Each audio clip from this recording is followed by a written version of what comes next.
ચૈત્ર, ચૈત્રજ્ઞ અને ચૈત્રજ્ઞનું સ્વરૂપ, પ્રાણ, પ્રકૃતિ ને પરમાત્મા, આટલું આપ સહિત આપ છો. વહાલા પ્રેમી સજ્જનો, આજનો ગુરુવાર કે જ્ઞાની ભક્તને સ્વાભાવિક જે ઇન્દ્રિયોની ચેષ્ટા છે, તો વિષયમાં રાગ રહિત વિચરણ કરવું એ પ્રતિનો આજ વૈરાગ્યનો સત્સંગ છે. એ ગૃહસ્થ ધર્મ છે, પોતાનું કર્તવ્ય પણ છે, સંબંધો પણ છે, વિષયો પણ છે. આ બધાની અંદર વિચરવું છે, તો કયા ભાવથી વિચરવું? રાગ રહિત એટલે વૈરાગ્ય. ક્યારેય પણ નિર્વિકારપણે વિચરણ કરવું, શાંત મના બનવું, સ્થિર થવું અને રાગ રહિત થઈ વૈરાગી બની અને પોતાના સ્વરૂપનો વિચાર કરવો. અનાસક્ત ભાવને કેળવવું, આસક્તિ રાખવી નહીં, તેમ મમતાને હટાવી મનમાં, બુદ્ધિમાં સમતા લાવી, એટલે આત્મ સ્વરૂપ સ્થિતિ લાવી આત્મ સ્વરૂપ જોવું. જે જગત માટે અદ્રશ્ય છે, આપ માટે પ્રત્યક્ષ છે. શું કામ? કે આપ જ્ઞાની, પરમ જ્ઞાની મહાત્મા છો. આપ જ્ઞાન સમજી ચૂક્યા છો, જ્ઞાનયુક્ત, યોગયુક્ત થયા છો, એટલે બ્રહ્માકાર દ્રષ્ટિ.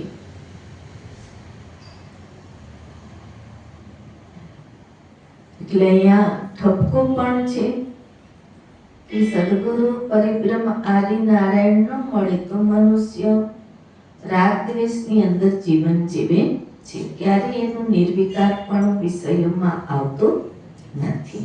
તેમ એની કાયા ધર્મી બનતી નથી. એ અધર્મને ધર્મ માને છે અને ધર્મને અધર્મ માને છે. એટલા માટે જ્ઞાની બનવું, યોગી બનવું અને જ્ઞાની ભક્ત બનવું, અજ્ઞાની ભક્ત બનવું નહીં. ભક્ત જરૂર બનો, ભક્ત બનવું એ લાભ છે, તો જ આપની પ્રકૃતિ ભગવંત રૂપ બની રહે છે. જે પ્રાણ અને પ્રકૃતિ અને આપ પોતે,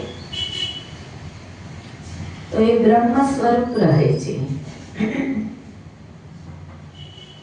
વૈરાગ્ય વિના વળગી રહ્યો માયાની મદલા, સુકે સદગુરુ શરણો ન મળતા આદિ પુરુષ પરમાત્મા, એટલે સમજણ આવી નહીં. કહે મહાત્મા સુખ અલ્પ હૈ, કે જે ઇન્દ્રિયોના વિષયો છે અનિત્ય છે, અને એમાંથી સુખ કેવું મળે છે? અલ્પ મળે. શું કામ મળે છે?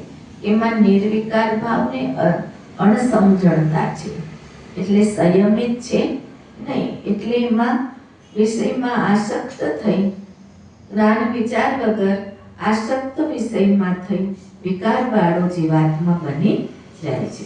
એ જીવાત્મા ગુરુ સંગે યોગયુક્ત થઈ, જ્ઞાનયુક્ત થઈ ભાવભક્તિ વાળો બને છે અને બ્રહ્મરૂપ થાય છે. એક પરમધામમાં આશ્રય લે છે આદિ પુરુષ પરમાત્માનો, એક જીવાત્મા આશ્રય લેતો નથી. એટલે બે પ્રકારની માનવ જાતિ કહી. આસુરી ગુણો વાળી કહી, એક દેવી સંપત્તિ વાળી કહી. મનુષ્યની બે જાતિ હોય છે. કહે મહાત્મા સુખ અલ્પ હે દુઃખ ભોગતે કઈ કાળ. એ ઇન્દ્રિયોના વિષયોની ઈચ્છા કરી, એમાં ઝઘડા કરી, કુટેવો પાડી, કુટેવોની આદત પાડી, પોતાના પ્રાણ અને પ્રકૃતિને નરકની ખાણમાં જીવાત્મા નાખી દે છે. સંયમિત જીવન જીવી શકતો નથી, તેમ પોતે વિષય કે ઇન્દ્રિય કે પોતાનો વિચાર કરી શકતો નથી. અન્ય જીવો નહીં પણ વિચાર કરી શકતો નથી. શું કામ? કે પોતાને હજી દ્રષ્ટિ મળી નથી, અને કદાચ જ્ઞાન દ્રષ્ટિ મળી છે તો એનો એ ઉપયોગ કરતો નથી. સુતવિત દારા સબ કાલ કો ફન. એ સુતવિત દારા એ મોટા મંદિરો હોય, મોટા મહેલો આપે પણ એમાં જ્યારે સંપત્તિના ઝઘડાઓ થાય છે, વાદ વિવાદો થાય છે, ત્યારે કાળ બની જાય. શું બની જાય છે? કાળ. ત્યારે એ જીવાત્માને કાલના ફંદામાં નાખી દે છે. એટલે ફંદા ન બને એવી રીતની ગોઠવણી કરવી અગાઉથી, અને આસક્તિ રાખ્યા વગર સુંદર રીતે બાલા જે જીવન આપે છે એ રીતે જીવન જીવવું. 10 दिस में કહે મહાત્મા 10 दिस में સમજે નહીં મતિ મંદ, કે જેની બુદ્ધિ મંદ છે, જેની બુદ્ધિ જ્ઞાન પ્રકાશ વાળી થઈ નથી. જીવાત્મા પાસે બુદ્ધિ તો છે પણ બુદ્ધિ જ્ઞાન પ્રકાશ વાળી છે નહીં. જીવાત્મા જડતાને પામેલો છે. જ્યાં સુધી સદગુરુ નથી મળતા, સદગુરુ આદિ પુરુષ પરમાત્માનો આશ્રય લેતો નથી જીવાત્મા જગતની અંદર, ત્યાં સુધી એ પરમ પદને પામતો નથી. એ પરમ પદને પામતો નથી એટલે પોતે આવાગમન રહે. શું રહે છે? આવાગમન. જન્મ મરણ બહુ રહે છે. 10 दिस में સમજે નહીં મતિ મન. મતિ એટલે બુદ્ધિ થાય.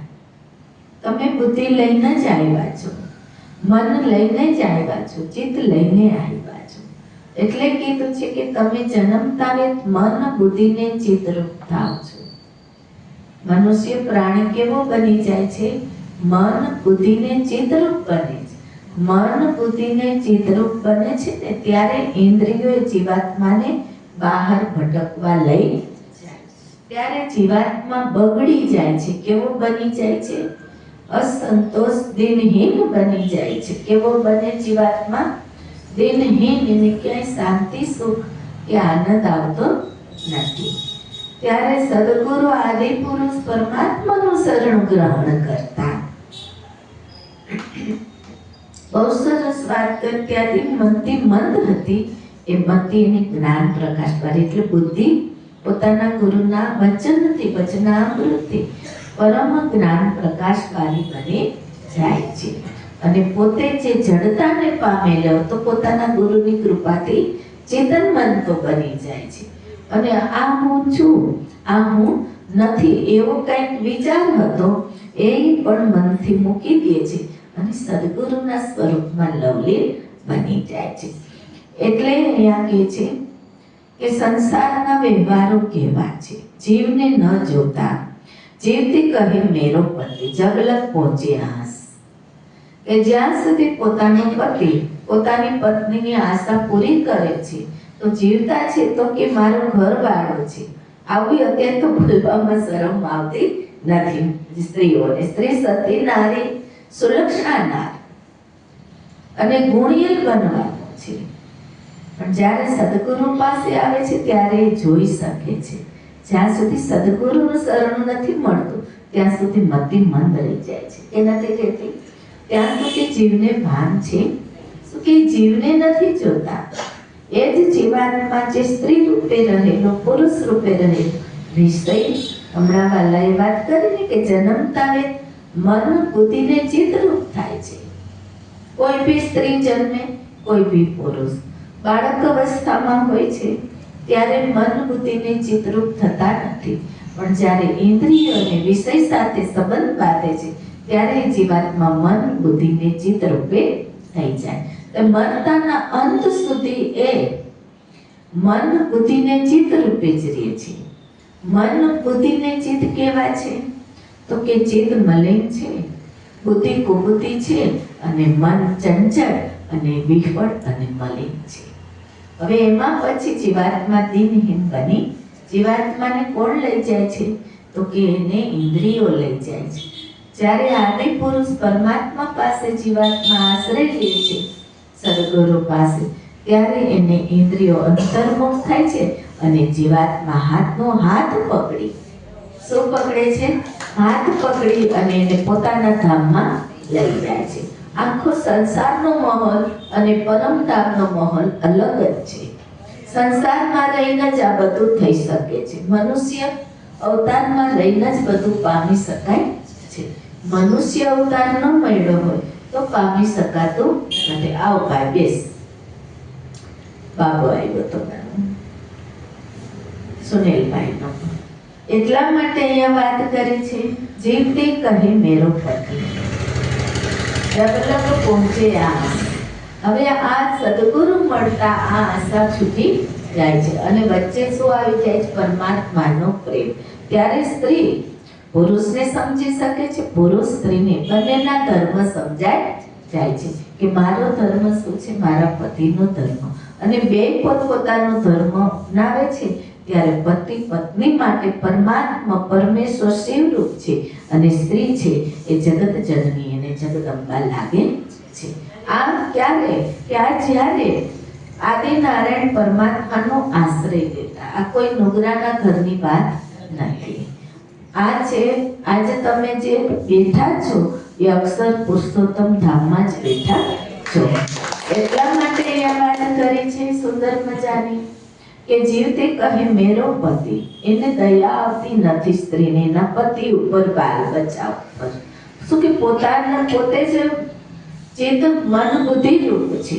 બીજાની અંદર પાછું બીજો વિચાર એ છે કે જ્યારે જન્મે છે ત્યારે ઇન્દ્રિયો એને લઈ જાય છે વિષયમાં. શેમાં લઈ જાય છે?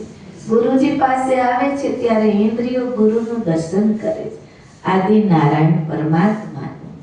આંખથી દર્શન કરે છે ત્યારે એની આંખમાં નૂર આવી જાય છે. શું આવી જાય છે? જે એની મેન આ જ આંખ, જે અનેક માયાના રૂપોમાં જીવાત્મા દિનહીન બનતો હતો, એ જીવાત્મા ગુરુના વચનામૃત સાંભળી અનહદ શબ્દ, આજે મુખમાંથી શબ્દ નીકળો એ વચનામૃત છે. એ હદનો શબ્દ હોતો નથી, એ બેહદ શબ્દ હોય છે. ગુરુ પણ બેહદ સ્વરૂપ હોય છે, હદમાં હોતા નથી. અને દેહ હોવા છતાં વિદેહી હોય છે. તમે પણ દેહ હોવા છતાં મારી સન્મુખ વિદેહી છો. ત્યારે અહીંયા સુંદર મજાની વાત કરે છે કે એવું નથી કે ઘર-બાર છોડીને કંટાળી સમજણથી બધું સુખ શાંતિ છે. પણ સમજણ એટલે સત્યના માર્ગ ઉપર સત્યનો આશ્રય લેવો જરૂરી છે. ઘરમાં 5 વ્યક્તિ હોય તો એક લીધો હોય, 4 વ્યક્તિ એમનો હોય તો પણ એકને એક લોકો સંકટ ભોગવવું પડે છે. એનાથી એને ઘણું બધું સહન કરવું પડે. જો 5 આ જ માર્ગે હોય, 5 આ જ વિચારના હોય તો એ ઘર સ્વર્ગથી પણ સુંદર બની જાય છે. બધુંય છે, પ્રકૃતિ છે, પ્રાણ છે, આપ પોતે છો અને સદગુરુ પણ આપણા સ્વામી પણ છે. પણ અહીંયા વાત છે જીવતે કહે મેરો પતિ જબલક પહોંચે આશા. આશા રહેતી નથી અને વચ્ચે બેની મધ્યમાં પ્રેમ આવી જાય. શું આવી જાય છે? પ્રેમ. પ્રેમ હિ પરમાત્મા, પરમાત્માની પ્રેમ. બે પરમાત્મા રૂપે બની જાય છે. જો ગાડાનું એક પૈડું હોય અને 2 પૈડા હોય, કેટલો ફેર પડે? 2 વ્હીલ હોય તો સીધે માર્ગે હાલે, 1 વ્હીલ હોય તો એક ખાડામાં જાય ને એક સીધા માર્ગ ઉપર જાય. એમ પતિ પત્ની જો 2 સદગુરુને આધીન હોય અને 2 એક મત્યા હોય તો એને જીવન જીવવાની મજા આવે છે. જૂઠી માયા મોહની. કેવી છે? જૂઠી માયા મોહની. શું કે શરીરને પોતાનું માયનું, જીવાત્માને જોતો નથી. એટલે કાયા તે માયા કીધી છે. શું કીધું છે? કાયા તે માયા. પછી આગળ વાત જાય છે સુંદર મજાની. કાયા જ્યારે સદગુરુ જીવનમાં આવી જાય છે, આદિ પરમાત્મા, પછી વાત કરી છે કે કાયા મારી રાધા, આત્મા મારો કાન. એટલે વાલા કે કાયા રાધા છે એ મોટું સાધન છે. શું છે? સાધન છે આ માર્ગ ઉપર. શું કે આ સાધન ન હોય મનુષ્ય દેહ તો પશુના દેહમાં કશું થતું નથી. અને પશુ જેવું જે લોકો જીવન જીવે છે, પશુ જેવું જે એ લોકો આ દેશમાં આવી શકતા, એને આ માર્ગ કડવો લાગે છે, કંટાળાજનક લાગે. જે લોકો પશુ જેવું જીવન જીવે છે એને સંતોનો સંગ ગમતો નથી અને એને આ માર્ગમાં એ આવી શકતા નથી.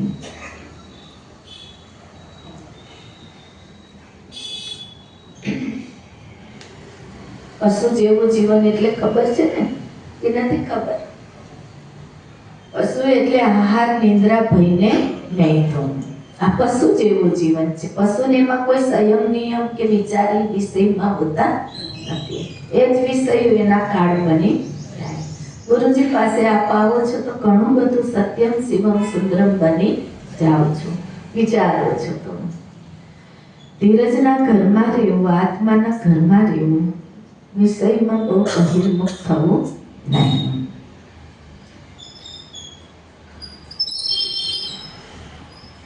કહે મહાત્મા શ્વાસા મીટે પલક ન આવે પાસ. પત્ની જ્યારે પોતાના પુરુષનો શ્વાસ ચાલ્યો જાય છે, જાતો તો આશા હતી, એ વાત બરોબર છે, પણ જો આશા હતી તો આશા ક્યારેક નિરાશા બની જાય છે.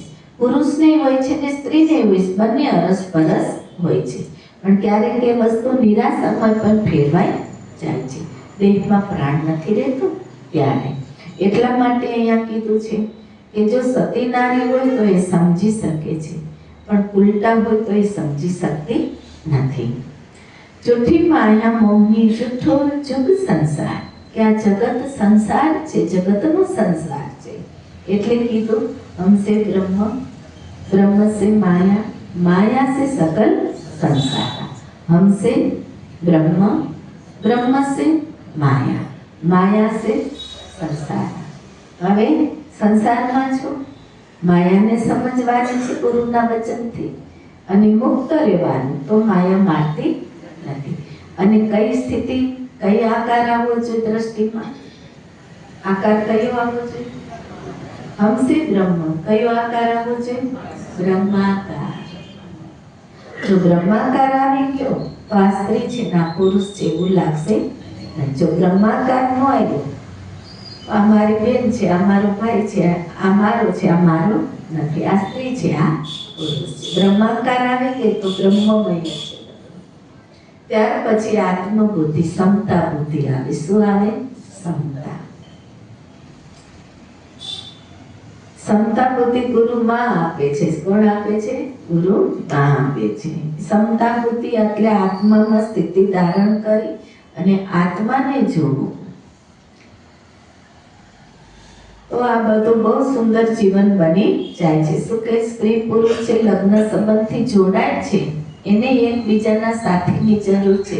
નથી જોડાતા એને પણ સાથીની જરૂર છે. જે લોકો લગ્ન સંબંધથી નથી જોડાતા એને પણ સાથીની જરૂર પડે છે. આપણે જોયું સંપ્રદાયોની અંદર એકબીજાના સાથી બની જાય છે. ભલે કચલા પેદા નથી કરતા, બાકી તો બધું એને જરૂરી છે. એટલા જ માટે એ વિષય સંતાન ઉત્પત્તિ માટેનો છે, મોજ શોખ માટેનો નથી. જો શરીર સુંદર અને રજો વીર્ય રજસ્વલા આયુક્ત શરીરને રાખવું છે તો નિરોગી તેજસ્વી, એટલે વિષય આસક્ત બહુ રહેવું નહીં. પંડ કાળનો નહીં મણસતા ભાર, કે પિંડ કાળનો છે. કાળ કોણ છે અને કાળના એ કાળમાંથી કોણ બચાવે છે? શાસ્ત્રમાં લખ્યું છે મારે શરણે આવે તો કાળથી પણ હું એને બચાવી લઉં છું. એટલે આ રીતે પિંડ કાળનું છે. પિંડ છે એ જીવાત્માનો કાળ છે. શું છે? અણસમજે. જો સમજે તો કાયમ મારી રાધાને આતમ મારો કાળ, પણ હજી આદિ પરમાત્માનું શરણું મળ્યું નથી. કે જે મનુષ્ય એના માટે નિર્ગુણ સ્વરૂપ જ સગુણ બને છે અને મનુષ્ય મૂર્તિ રૂપે વિચરે છે. એટલા માટે અહીંયા વાત કરી શ્વાસા મીટે પલક ન આવે પાસ, માયા મોહની. કે પુરુષ જો સ્ત્રીનો શ્વાસ છૂટે તો પુરુષ એની પાસે નથી જતો, અને અણસમજણ હોય કે અસંતોષ હોય તો બીજી ઘર કરી લે છે. પુરુષ જો શરીર છોડે તો સ્ત્રી એની પાસે નથી. એ છે શું છે? નકર ગુરુ પાસે આવ્યા પછી કોઈ બીજું નથી. પછી તો કાચનું એ સપને નવરાવું, એને ચંદન વિલોપન કરવા, એને એના પોતાની જે કાંઈ ભૂલ થઈ છે એ ક્ષમા માગવી, આવું બધું હોય. એની પાસે બેસવું આવું હોય. એને બદલે વાલા ઘણી જગ્યાએ જાય છે તો ગુરુદેવ કરતા હોય છે પણ એના ઘરના પિતા હોય છે, પાસે ન જાય. વિચાર તો કરો, એ જ શરીર, બીજું એ કઈ નહીં. હજી હમણાંનો જ દાખલો છે ને આપણે ભાઈનું શરીર જોતા, હમણાં એ જ બાળકો, એ જ સંતાન, એ જ પત્ની. ત્યારે આપણે માની લો ભીતર જ શું થાય એમ આપણે ઘણું બધું સમજી ચૂક્યા છે એને કે ભીતર જ માની લો શું કહેવાય છે પણ સમજણના ઘરમાં છે અને અવિનાશી પરિબ્રહ્મ પરમાત્માને આદિ પુરુષ પરમાત્માને ભરી ચૂક્યા છે.